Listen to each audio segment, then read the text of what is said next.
Hello there, stellar friends. Coach Deb here with a wonder question for you. Are you willing to live your own dreams?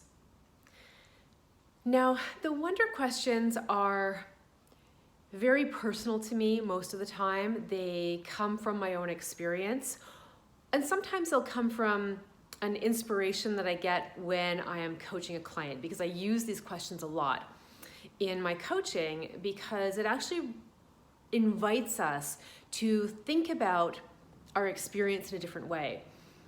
Because the wonder question, and I call it the wonder question because I really want you to be wondering and asking the question from a place of curiosity. We can brush by this and go, am I willing to live, am I willing to live my own dreams? Yep, okay, move on.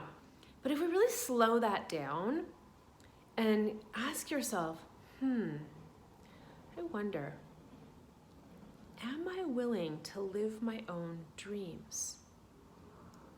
We might be led to another question, well, what are my dreams?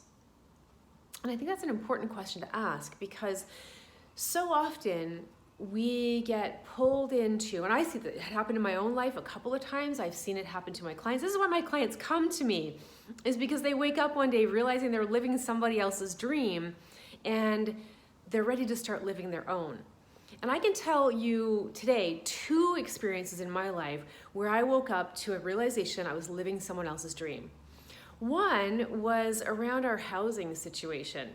Now, my husband and I currently live in a beautiful condo with an amazing view in downtown Vancouver.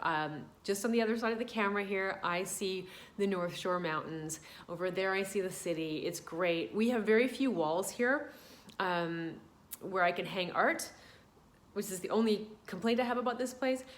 It's because we have windows everywhere, and it's been absolutely wonderful. I can stay inside and feel like I'm outside because I have so many windows. Anyways, that's wonderful.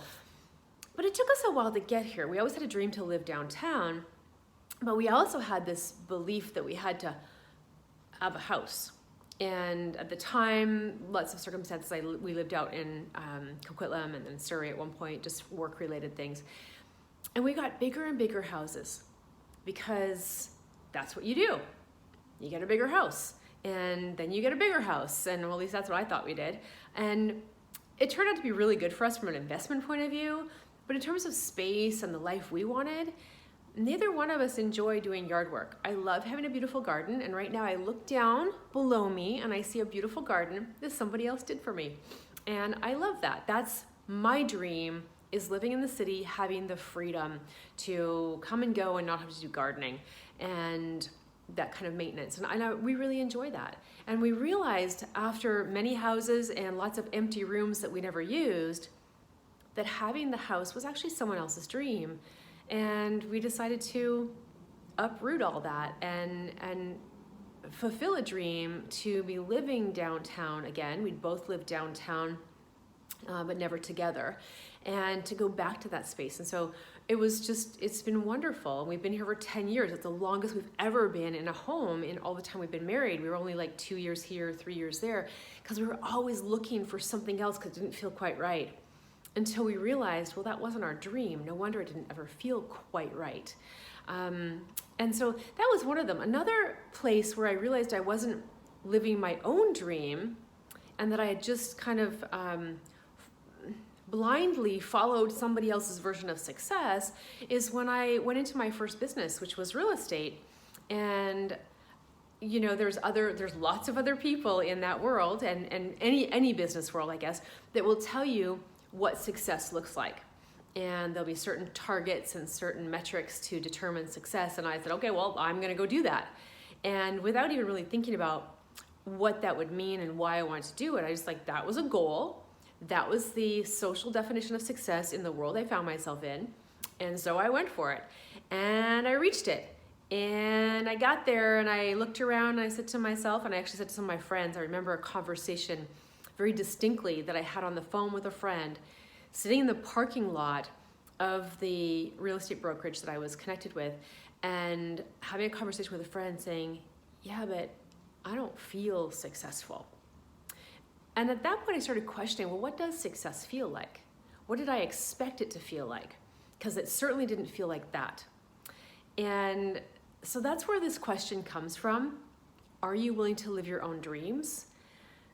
Because that is the key, my friends, to sitting in a place where you can say, this is what success feels like. This is what I wanted to create. So slowing it down, asking the question, what are your dreams? What do you want to create? How do you get there? Because when you get there, it's not even about getting there, actually. It's about the success is in the journey. Whereas when you're not on the right path, when you're living somebody else's dream, that's a great indicator, because when you're living someone else's dream, the destination is where you're expecting the success to be. It's not necessarily in the journey. And when I found myself at the destination and realizing, oh, this isn't what I thought it was going to be, it's when I realized, crap, I climbed the wrong mountain. And so that started the journey that I called the Stellar Life Project, which was a very personal journey at first. It's now become the title of my podcast, the Stellar Life Project podcast. It's become the title of a signature program that I offer. And it's, it's become something so much more than I thought it was going to be, because it answered the question. It asked the question first, are you willing to live your own dreams? And it took me some time to figure that out. And I had support from coaches and wonderful mentors. And I just want to share these wonder questions with you in hopes that you will ask them, you will sit with them, and they will stir something in you to wake up that part of you that is not being expressed, that part of you that maybe is longing to be expressed and doesn't know quite where to start. You can start with the wonder questions. There's tons of them on this feed, in Instagram. You can look at all of them in there and see what works for you.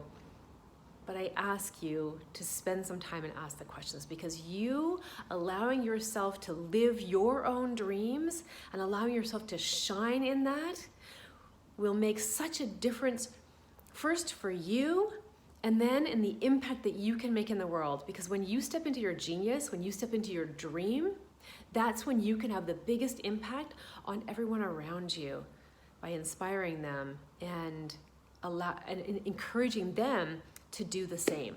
Okay? So that's all for today. I will see you again soon. I'm wishing you a wonderful, wonderful day with your wonder questions. And remember, when you shine bright, the world is